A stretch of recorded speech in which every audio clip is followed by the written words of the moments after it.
Hello friends, welcome back to this channel. My name is Akanksha and I am back with yet another video on spoken English. Okay, so friends, today we are going to do this section called vocabulary. जैसे कि आप जानते हैं vocabulary is known as the backbone of any language. जैसे एक पेड़ में branches होती हैं, leaves होती हैं, वैसे ही किसी भी language में उसके words और phrases उसकी branches और leaves की तरह ही होती हैं. आप किसी भी मीटिंग में जाएं या किसी भी फ्रेंड से डिस्कशन में हों, तो अगर आप कुछ ऐसे वर्ड्स यूज़ करें जो सिंपल वर्ड्स से हट कर हैं, तो आपका इम्प्रेशन बहुत ज़्यादा अच्छा पड़ता है. तो आज हम सीखेंगे ना सिर्फ वर्ड्स को लर्न करना, बट एक ट्रिक जिससे कि वो वर्ड्स आप अपनी लाइफ में एवरीडे यूज़ में ला सके. Okay, so as you know the human mind thinks in terms of pictures, not words but pictures. जब मैं एप्पल बोलती हूँ तो आपके माइंड में एक एप्पल की इमेज बन जाती है, right? That's why you remember the word, that's why we use it on a daily basis.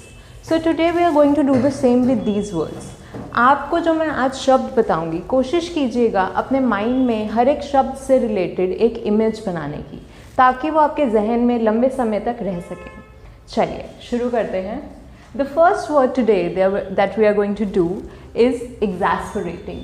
एग्जैस्परेटिंग का मतलब होता है इंटेंसली इरिटेटिंग. तो आप किसी फ्रेंड के साथ बात कर रहे हैं या कुछ आर्ग्यूमेंट हो जाता है, तो you can use this word. You know, you can say it's so exasperating when you won't listen to a word that I से.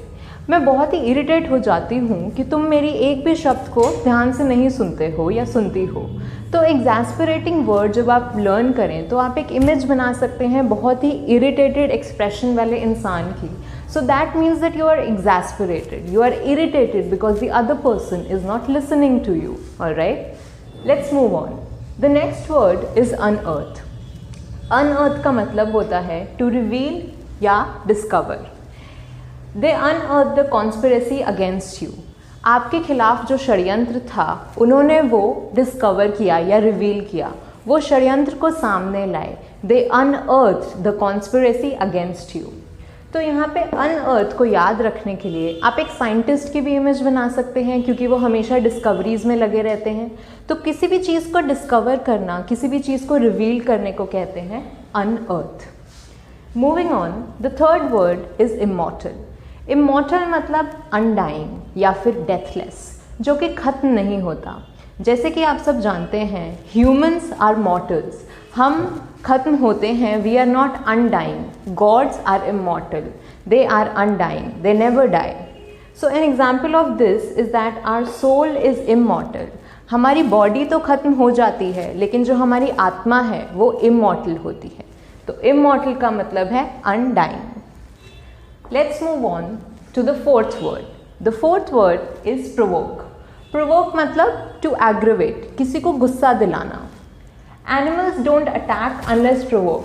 जब तक आप किसी भी एनिमल को प्रोवोक नहीं करते हो वो अटैक नहीं करेगा. ओके, तो प्रोवोक का मतलब बार बार किसी को आप छेड़ रहे हो, किसी को गुस्सा दिला रहे हो. That means that you are provoking the other person. So you can say that अगर आपको कोई किसी के खिलाफ भड़का रहा है या किसी फाइट में भड़का रहा है, please don't try to provoke me. Okay, then we move on to the fifth word. The fifth word is eradicate. Eradicate means to remove और टू एलिमिनेट, किसी भी चीज़ को जड़ से खत्म कर देना. The prime minister wants to eradicate poverty. Prime minister poverty को, गरीबी को हमारे देश से जड़ से उखाड़ना चाहते हैं. He wants to eradicate poverty. तो यहाँ पे हम यूज़ करते हैं ये word eradicate, which means to remove. बहुत ही ग्राउंड लेवल पे जाके किसी चीज़ को रिमूव कर देना means to eradicate. Then we move on to our sixth word, which is sumptuous. Sumptuous मतलब amazing या fantastic.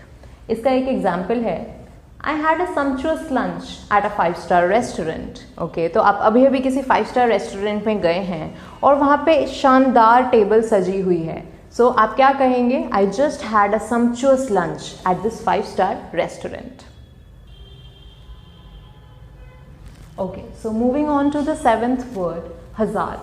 Hazard मतलब खतरा या danger. Smoking is a health hazard.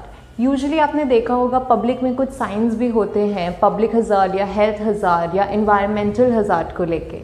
तो इधर हमने एक एग्जाम्पल लिया है स्मोकिंग का कि धूम्रपान करना एक हेल्थ के लिए हानिकारक है, खतरा है आपकी हेल्थ के लिए। तो खतरा जहाँ भी आएगा we can use this word hazard. Then the eighth word is elongate, to make something long.